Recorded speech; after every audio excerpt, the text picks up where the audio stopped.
Hey guys, it's Angie, and I wanted to talk to you a little bit today about hostess coaching. So, you've gotten halfway through February now. Hopefully, you've had a February launch party or at least a couple of parties for February for your customers.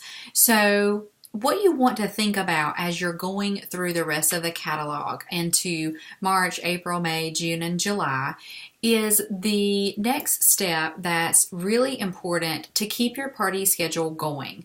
It's to have less cancellations and more attendance at your parties, because let's face it, the more people you have attending your party, the better your sales are going to be, the better your bookings are going to be, and the better the chance to add someone new to your team.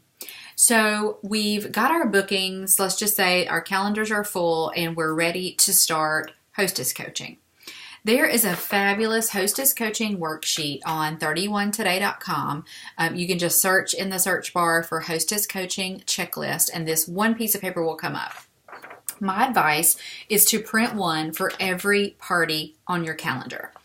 There's a place to go ahead and put the hostess name, address, phone number. You have all of her information here, and just keep it with you in your calendar or somewhere where you can grab it and go on the night of your party even, because all of her address information will be there as well.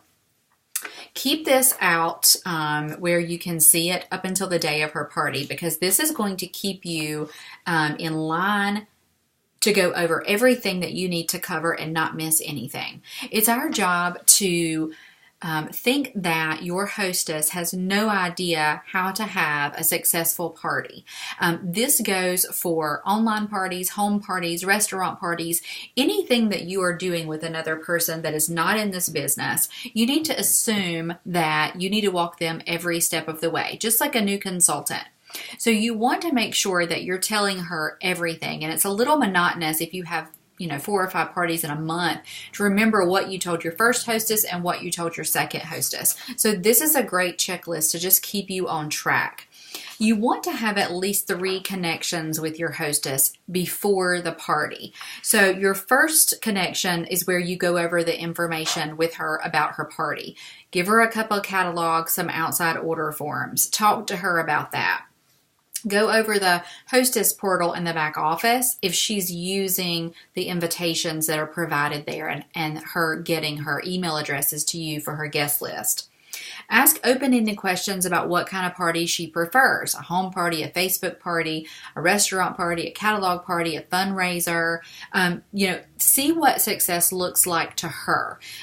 Is her goal to have a great night out? Is her goal to earn all the hostess rewards she can? And so that's going to kind of help you understand the kind of conversations that you're going to have with her going forward.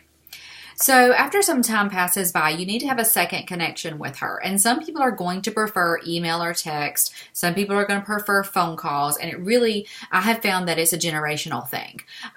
Older ladies like to talk on the phone. They like to make sure everything's clear that they're supposed to be doing. Younger generations are going to prefer text and email. So on that second connection, you want to use the Hostess Rewards flyer. You can find it on TOT or check out the list in your catalog that shows how much your hostess will get for free based on her sales amount, and use that to build her wish list. Use that time to also brainstorm about her guest list. Are mostly women that are going to be attending this, are they retired grandmothers? Are they stay-at-home moms? Are they successful business women? Because that is going to determine the type of products that they're going to be interested in. If it's a mix of people, then just be sure to touch on those types of products for a mix of people. Discuss how she prefers to invite her guests. She might like to text everybody. She might like email. She may prefer a mailable invitation. And so that is one thing that you need to get across to her, that you want to provide it in a way that she thinks her friends and her guests are going to best receive that invitation. Also discuss any online extras that she can share with guests by sharing her party link that you set up in the back office.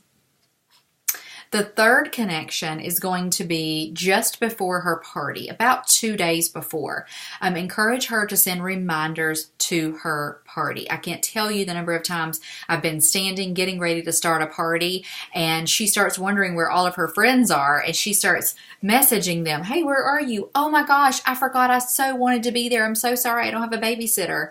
If she would have sent a reminder 2 days before her party, they could have lined up babysitters and had it on their calendar as a reminder to be there. I even like to do mine the night before.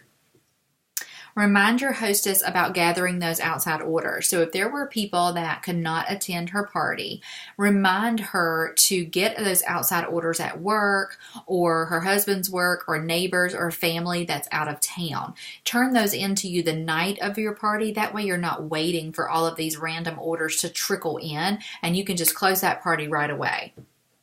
Invite the hostess to watch what you do with the party to see if she might be interested in joining. Your hostess should be your very first and number one prospect for joining your team.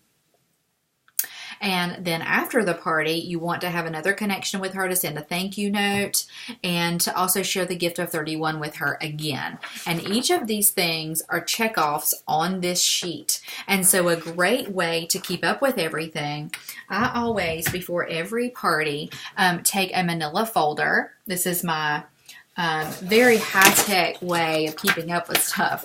I have done this for 9.5 years now. A plain old manila folder. I write the hostess name at the top, the date of her party.